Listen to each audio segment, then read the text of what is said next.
Shalom, selamat pagi dan salam sehat untuk seluruh warga Yakum dimanapun Anda berada.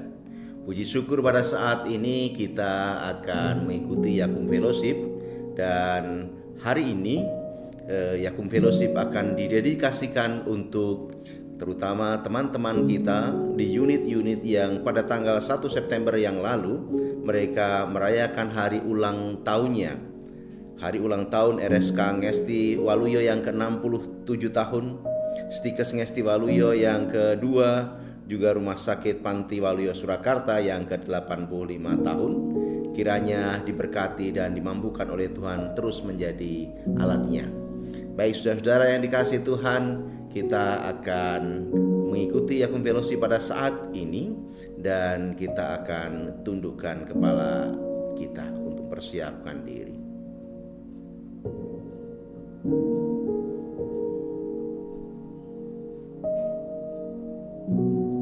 Pertolongan kita berasal dari Tuhan yang menciptakan langit dan bumi, yang kasih setianya tetap untuk selama-lamanya dan tidak pernah meninggalkan perbuatan tangannya. Turunlah atas saudara-saudara sekalian anugerah dan sejahtera dari Allah Bapa kita dan dari Tuhan Yesus Kristus. Amin. Tunaikan tugas pelayananmu, itu yang akan menjadi tema kita pada saat ini. Sebelum kita akan menerima pemberitaan firman, kita tundukkan kepala untuk menerima sabdanya itu dan naikkan doa epiklesis. Ya Allah Roh Kudus, perbaharui kehidupan kami. Di hari yang indah, di awal pekan ini, kami mengucap syukur karena Engkau telah mengumpulkan kami, dan bersyukur pula karena Engkau telah memberikan waktu bagi kami untuk sejenak dengar-dengaran akan sabda agung-Mu. Di hari yang indah ini, semangat kami terpacu oleh-Mu, dan sebentar kami akan mendengarkan sabda. Bersabdalah ya Allah, karena hamba-Mu siap untuk mendengarkan. Dalam nama Tuhan Yesus Kristus kami menyambutnya. Amin. 1 Timotius 4 ayat yang pertama sampai dengan ayatnya yang kelima akan membawa kita kepada sebuah penghayatan tentang tema yang saat ini diangkat, tunaikan tugas pelayananmu. 2 Timotius 4 ayat yang pertama sampai dengan yang kelima. Saya akan bacakan bagi kita semua. Di hadapan Allah dan Yesus Kristus yang akan menghakimi orang yang hidup dan yang mati, aku berpesan dengan sungguh-sungguh kepadamu demi pernyataannya dan demi kerajaannya. Beritakanlah firman. Siap sedialah baik atau tidak baik waktunya. Nyatakanlah apa yang salah. Tegurlah dan nasihatilah dengan segala kesabaran dan pengajaran. Karena akan datang waktunya orang tidak dapat lagi menerima ajaran sehat, tetapi mereka akan mengumpulkan guru-guru menurut kehendaknya untuk memuaskan keinginan telinganya. Mereka akan memalingkan telinganya dari kebenaran dan membukanya bagi dongeng. Tetapi kuasailah dirimu dalam segala hal, sabarlah menderita, lakukanlah pekerjaan pemberitaan Injil, dan tunaikanlah tugas pelayananmu. Demikian sabda Tuhan. Yang berbahagia adalah mereka yang mendengarkan sabda Allah dan yang memeliharanya. Haleluya. Tunaikan tugas pelayananmu. Saudaraku, tunaikan tugas pelayananmu itu membawa sebuah konsekuensi terhadap apa yang harus kita lakukan. Kalau ada pernyataan tunaikan tugas pelayananmu, asumsinya adalah jangan-jangan selama ini ketika kita menunaikan tugas pelayanan, ya hanya kita lakukan begitu saja. Dan kemudian barangkali itu tidak bisa maksimal, tidak bisa optimal. atau bahkan barangkali tidak kita lakukan. Kita justru lakukan tugas-tugas yang lain. Memang fokus, memang setia, memang kemudian tunduk kepada apa yang menjadi tupoksinya, apa yang menjadi tugas pelayanannya, itu menjadi penting. Berbicara tentang fokus, berbicara tentang kesetiaan kepada tugas pelayanan itu, saya teringat dengan sebuah komunitas di area Grobogan dan sekitarnya, komunitas sedulur sikap.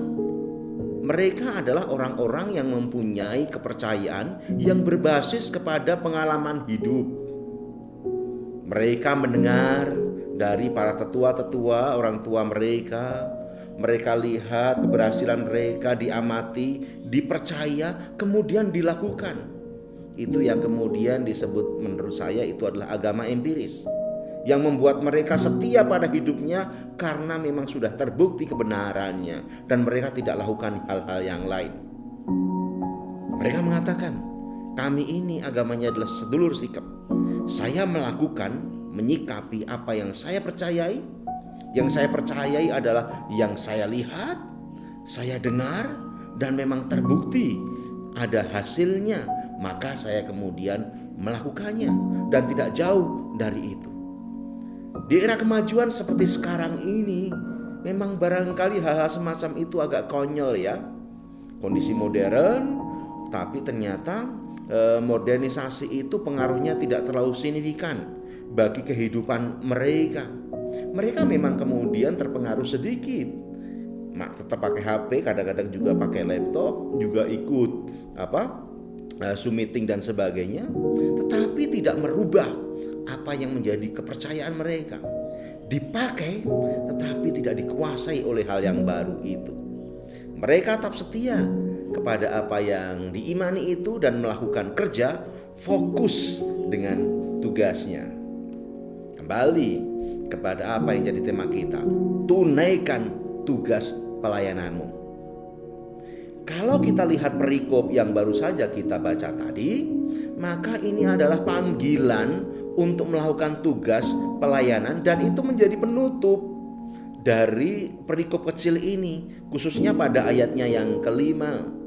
Bagian dari pesan Rasul Paulus kepada anaknya yaitu Timotius, bahwa pada akhir zaman nanti akan terlalu banyak tanda-tanda, akan terlalu banyak godaan, bahkan orang kemudian tidak percaya mendengarkan hal-hal yang baik, tapi kemudian mereka inginkan sesuatu yang lain, maka mereka membayar guru-guru yang kemudian bisa memuaskan pendengaran mereka.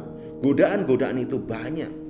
Dengan kata lain, mereka akan mengatakan, oke, kami akan lakukan sesuatu ini menurut apa yang kami inginkan dari orang-orang yang kami bayar, orang-orang yang adalah guru-guru menurut kami itu. Nah, godaan-godaan pada saat itu diingatkan kepada Timotius, membuat orang tidak fokus kepada imannya, tidak fokus pada hidupnya, tidak fokus pada tugasnya. Maka kemudian pada ayatnya yang kelima jelas ada 4 hal yang penting yang disampaikan. Yang pertama, kuasailah dirimu dalam segala hal. Yang kedua, sabarlah menderita. Yang ketiga, lakukanlah pekerjaan pemberitaan Injil. Dan yang keempat, tunaikan tugas pelayananmu. Apa yang menjadi tema kita saat ini menjadi penutup dari rangkaian 4 hal yang harus dilakukan dalam menghadapi tantangan zaman ini. Tunaikan tugas pelayananmu. Kenapa? Kejatuhan orang beriman pada masa-masa yang sulit, termasuk pada masa-masa perkembangan situasi akhir zaman ini, adalah mereka memang sudah menyikapi situasi zaman yang berubah itu paling tidak kepada 2 hal. Yang pertama, kuasai diri, dan kemudian sabar. Ojo terpancing ya, kuasai dirimu biar gak jatuh, biar gak terpengaruh. Benar. Atau bersamaan dengan itu adalah sing sabar. Sabar, orang sabar itu gede perkasane. Benar itu. Tetapi Rasul Paulus menasihatkan kepada kita masih ada 2 hal harus kita lakukan, yaitu adalah tetap kerjakan Injil. Ini sangat gerejawi, sangat rohani sekali yang ada dalam kehidupan kita. Kerjakan Injil itu artinya adalah kerjakan kabar baik. Dalam situasi tidak terpancing, dalam situasi tetap sabar itu, tetap kerjakan kabar baik itu. Dan ada satu hal yang kadang kemudian tertinggal. Berpijak kepada apa yang menjadi tugas yang selama ini diembankan kepada kita, maka kemudian tunaikan tugas pelayananmu. Nah, di sini loh saudara-saudara yang sering luput. Di tengah hiruk pikuknya dunia zaman akhir ini, banyak orang, banyak lembaga yang bingungi. Banyak lakukan macam-macam karya, tetapi kadang malah gak fokus pada kitah tugasnya. Kitahnya itu gak fokus pada tujuannya, gak fokus pada job desk-nya, tidak fokus. Jadi banyak lakukan kegiatan. Ketika diminta untuk bikin laporan, ada kok sudah saya lakukan ini, tapi yang terjadi lah tugas utamamu apa? Enggak dilakukan. Karena apa? Enggak fokus. Karena apa? Terpengaruh oleh berbagai macam godaan itu. Kelihatannya banyak, tapi kosong. Ya karena jalan di tempat. Puji Tuhan, di minggu-minggu ini kita menyambut hari ulang tahun 3 unit kita yang terkasih, teman-teman kita RSK Ngesti Waluyo, Stikes Ngesti Waluyo, Rumah Sakit Panti Waluyo Surakarta. Dan firman hari ini membawa mereka semua bersama dengan seluruh jajaran Yakum untuk pertama, ingat bahwa kita dalam situasi apapun, di samping untuk menguasai diri, di samping untuk sabar adalah juga sebagai pembawa kabar baik. Itulah Kristiani, itulah lembaga Kristen. Tetapi yang berikutnya yang tidak kalah pentingnya dan kadang ini terlupa dalam kehidupan kita adalah jangan lupa melakukan tugas yang memang menjadi tugas pelayanannya. Pelayanan penyembuhan yang adalah mandat kita. Jangan lupakan bahwa kita semua ini adalah orang-orang lembaga unit yang mempunyai tugas pelayanan penyembuhan bagi masyarakat umum, dan itu adalah alat kabar baik. Sukacita bagi kita semua. Amin. Mari kita berdoa. Kami bersyukur Tuhan jika hari ini kami boleh mendengarkan kabar baik yang mengingatkan kami dalam setiap kehidupan ini, di tengah-tengah hiruk pikuknya kemajuan zaman, di tengah hiruk pikuknya tanda-tanda akhir zaman di dalam kehidupan yang kami alami. Tapi ternyata Tuhan tetap membawa kami kepada panggilan, tetap menunaikan tugas pelayanan kami beryakum ini. Kami bersyukur bahwa ini pun menjadi pesan penting bagi teman-teman kami Rumah Sakit Kristen Ngesti Waluyo di 67 tahun mereka, juga bagi Stikes Ngesti Waluyo di ulang tahun yang kedua mereka, dan juga bagi saudara-saudara kami Rumah Sakit Panti Waluyo Surakarta yang ke-85 tahun. Tuhan, panggillah mereka sebagai alat-alat Tuhan untuk setia kepada panggilan pelayanan mereka, setia kepada apa yang menjadi tugas-tugas mereka, setia kepada mandat mereka untuk hidup dan penuh dengan dedikasi sebagai alat-alat Tuhan, menunaikan tugas pelayanan. Dan itu pun juga akan memperkaya kami semua, seluruh sivitas Yakum, untuk hidup di dalam panggilan yang sama. Kami dipanggil sebagai alat-alat gereja, kami dipanggil sebagai pelayan-pelayan Tuhan dimanapun kami berada, dengan tugas khusus melakukan pelayanan kesehatan di tengah masyarakat dengan pendekatan yang holistik. Dan itu adalah tugas mulia yang dari Tuhan. Pakai kami Tuhan dan pakai kami semua dalam kehidupan yang luar biasa yang telah Tuhan embankan kepada kami. Saudara-saudaraku yang dikasihi Tuhan, kembalilah kepada kehidupan saudara dan tunaikan tugas pelayanan saudara dengan membawa berkat Tuhan.